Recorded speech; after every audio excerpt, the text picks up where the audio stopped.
Non, mais moi Donc, je pense qu'il y a ce genre de personnes, ils ont deux objets en guise sur la table de chevet. Ils ont le livre de Hariri, Sapiens, et puis ils ont aussi du Poppers. Voilà. Я не понимаю, я не понимаю, без тебя я каждый день теперь скучаю. Я не понимаю, мы с тобой, но я совсем тебя не знаю. Я не понимаю, без тебя я каждый день теперь скучаю. Я не понимаю, мы с тобой, но я совсем тебя не знаю. Знаю.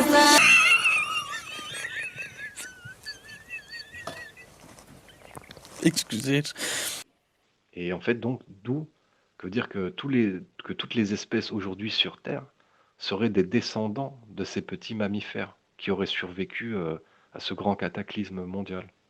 Et donc, en fait, pour passer de ces petits mammifères qui ont survécu il y a des millions d'années aux, par exemple, aux éléphants d'Afrique ou d'Asie, qui sont quand même assez grands, il y aurait eu des mutations qui se sont opérées tout au long de l'histoire.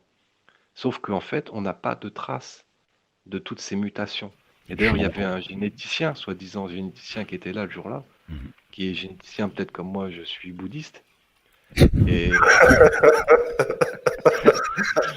Je faisais partie de l'équipe, hein, de la fine équipe. Hein. Ouais, mais Philippe, tu comprends pas. Tu es humain, trop humain pour comprendre. Là, Et vous savez que cette phrase là qu'il utilise tout le temps, humain, trop humain, vous savez d'où elle vient là. Elle vient du bouquin Par-delà le bien et le mal de Nietzsche. Et franchement, Nietzsche, dans son bouquin, il l'utilise pas du tout de cette façon, humain, trop humain. Faut arrêter. Mais il faut arrêter, quoi. Au bout d'un moment, moi, je veux bien, tu vois. Mais en fait, Arsenio, pourquoi je suis méchant, là, ce soir, dans la Gazette de chez Fred? Arsenio, pas cool, là, ce que t'as fait. C'était pas fair play, mec. Tu prônes le débat, ben, il faut aller jusqu'au bout, faut débattre, mon garçon. Et tes petites histoires de copinage, là, de je me lèche le cul, et puis venez, et puis on se lèche tous un petit peu le cul, et puis on est juste là pour blablater, se faire des copains sur les hangouts. Je veux bien, il n'y a pas de mal. Mais dans ce cas-là, il ne faut pas dire débat. Il faut dire, c'est Facebook, Facebook Cube. Je suis là pour me faire des copains, des amis. Je suis là pour qu'on m'écoute parler, jacter. Mais ne dis pas débat. À partir du moment où tu dis débat, tu te dois à une certaine rigueur et tu dois porter tes couilles, comme on dit dans le jargon, tu vois. Donc, Arsenio, petit message que je t'envoie à distance. La prochaine fois que tu fais un débat, va jusqu'au bout et fais vraiment un débat et arrête avec tes trucs là de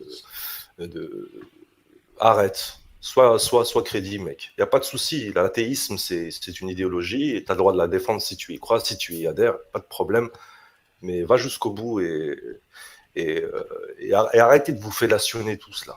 Soyons, soyez, soyons constructifs et ça sera mieux. Ou sinon, m'invite pas, ne me dis pas, viens, on fait un débat. C'est comme si moi, Fred ou Philippe, il me dit, ou Danel à l'époque, il me dit, ouais, viens, Zulfikar, on fait un débat. Moi, je débarque, je me dis, ouais, super, je vais faire un débat. Et le mec, il me dit, dès qu'on commence à débattre, il m'éjecte. C'est pas intéressant. C'est petit bras. C'est ouais, petit bras, comme disait Daniel, hein. Souvent, petit bras. Hein. Oui. c'est jamais arrivé en Non, plusieurs mois de débat avec toi, et pourtant c'était tendu parfois, et c'est jamais arrivé. Tu t'es jamais fait éjecter d'un débat, quoi. Bien Parce que sûr. de toute façon, tu éjectes la personne, tu as perdu le débat pour moi. mais C'est-à-dire, si on est ce qu'il y a, c'est éjecté, que le problème, c'est qu'Arsenio, toute sa diatribe fait en sorte qu'elle va être, elle n'est pas crédible. Voilà, elle n'est pas crédible, et lui, il va juste, c'est un perroquet, il répète en fait, sans même avoir compris. Tu te rappelles l'histoire qui nous dit oui, mais le truc de Channel 4 qui en fait était, pourquoi ça a été viré de Channel 4? Parce qu'en fait c'était totalement fallacieux sur l'islam, et c'était dénué de ah bon ouais, non, t'as sens. raison, ouais, ouais. Voilà. En gros, ben, en Angleterre, c'est comme ça, chez les anglo-saxons, ben, c'est, on va dire, totalement useless, ben, ça dégage, tout simplement, du microcosme. Alors, lui, ouais, ils l'ont enlevé parce qu'ils étaient contre, il y avait une révélation dedans, alors on lui dit, ben, écoute, ben, dis-nous là, vas-y, et tout, et il était pas capable de développer la chose. Parce Mais, qu'il l'avait vu en vidéo, en fait, et il l'avait pas lu, c'était une vidéo, en fait. Parce que toute sa culture est une culture de vidéo. Et voir autant de séries, autant de films, moi, je sais plus, ça fait des mois, voire une année que j'ai pas vu un film, ni une série. même avec le confinement, moi, J'ai j'ai pas le longtemps. temps de regarder, j'ai pas le temps de regarder des vidéos. Pourtant, dis-toi que il y a possibilité, de temps en temps, j'ai toujours possibilité on va dire, de décanter quelques minutes, on regarder une série. Hein, bon, quand je regarde un petit peu on va dire, 30 minutes on va dire, allez, 20 minutes de série, bon, je peux le direct parce que bon, je sens d'ailleurs qu'il y a un petit peu d'idéologie. Hein, qui souvent est proche un petit peu de tout on va dire, ce panier de crabes, gibonesque, qu'on peut voir actuellement sur YouTube. Mais bon, Arsène Moi, Lupin, j'aimerais juste 2 secondes répondre. Comme c'est la Gazette, j'aimerais répondre oui, à la Gazette à monsieur le top du top qui a marqué Zulfikar, tu penses quoi de l'islamisation de l'Europe? T'en penses quoi de la tapétisation de l'Europe? C'est cool. Est-ce que je suis responsable en tant que musulman qu'il y a des idées étranges qui sont véhiculées en Europe, comme le fait de pas faire d'enfants, comme le fait de pas avoir un esprit viril, comme le fait d'aimer s'enculer, par exemple? Excuse-moi de la vulgarité, hein. On est le soir, c'est bon. oui, tu peux. Est-ce que je suis responsable de ces mots-là? Est-ce que moi, mon idéologie de croyant promouvoit ce genre d'idéologie qui vont faire affaiblir une certaine partie de la population européenne blanche? Est-ce que je suis responsable? Est-ce que je véhicule dans des journaux?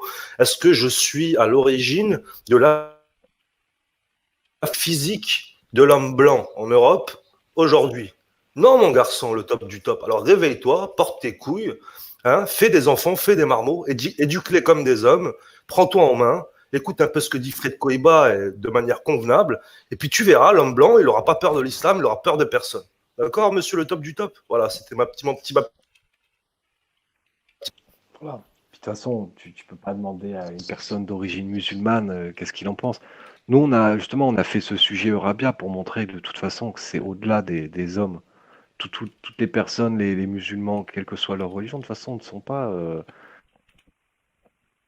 Eux, dire ils sont acteurs malgré eux. On voit bien qu'il y a des organisations qui sont inter-États. Et voilà, venir demander à quelqu'un qu'est-ce qu'il en pense, bon, voilà, c'est idiot, en fait. Nous, on essaie d'élever le débat justement pour mettre que de rentrer dans un clash stérile. Peut-être qu'un jour, quand les États s'émanciperont du pétrole, peut-être que voilà, ils changeront leur politique.